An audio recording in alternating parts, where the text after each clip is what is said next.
deserted warehouse, razoring out the front pages of new Bibles that had arrived in Kressler General Delivery from Chicago in a cardboard box. Each page said, "Complimentary copy from the Chicago Bible Society."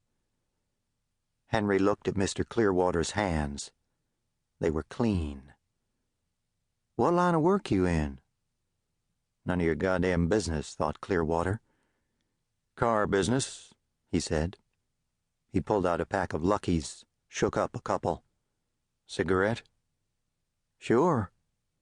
Henry had bought his first ever pack of cigarettes only a few days earlier. Clearwater pushed in the cigarette lighter. "Where you get your Bibles?" "Where do I get my Bibles?"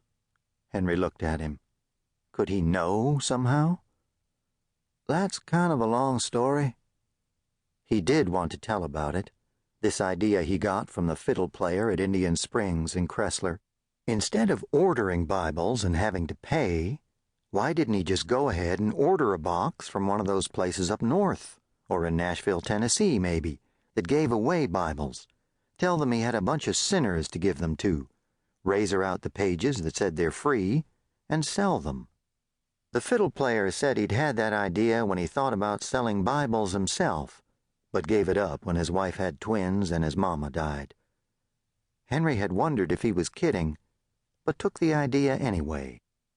So Henry had been ordering a box of free Bibles about once a month, each from a different place so that nobody got suspicious. In the letter to them, he kind of hinted that he was a preacher. But nobody got hurt, and in the end, more people ended up reading the Bible, which was good, and now his billfold, his spare billfold, stashed in his suitcase, was considerably thick with money, somewhere between $40 and $50, and some uncashed checks. He could go ahead and stay in a decent room for a change. And now here he was riding in a brand new Chrysler, with a man who looked like he knew how to do things out in the world. "This smells like a new car, too," said Henry. "It's pretty new."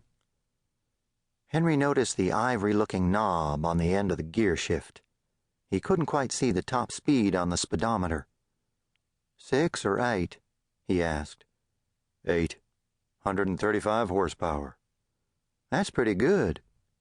So, do you sell cars? Yeah. Clearwater, with his lips closed, passed his tongue over his front teeth. "I do that."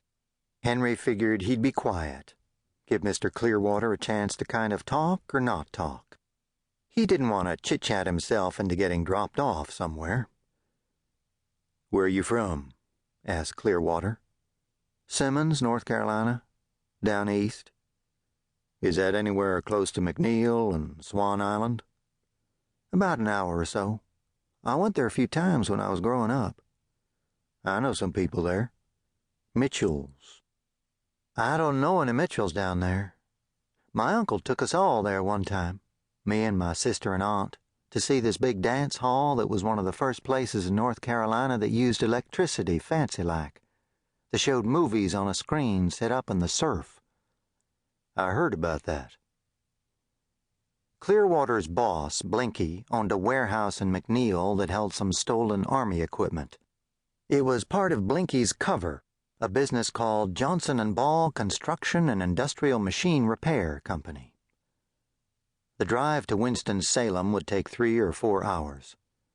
Clearwater began to feel Henry out, learned that he was raised by his aunt and uncle, that his daddy got killed right after Henry was born, hit by a piece of timber sticking out from the back of a moving truck, that he was a Christian, that he liked baseball, and had played on a church team coached by 2 men who worked at a funeral home and used baby caskets to hold the bases and other equipment. That he went to Bible selling school instead of business school, and was taught to sell Bibles by a man who walked back and forth in front of the class, chain-smoking cigarettes and coughing and telling funny stories. That he had an older sister named Caroline, and an uncle he liked to talk about, Uncle Jack, and a cousin, Carson. And though Henry didn't say it, Clearwater could sense he was a virgin because of how he'd talked around some stuff about women. That was good. It had helped them both stay out of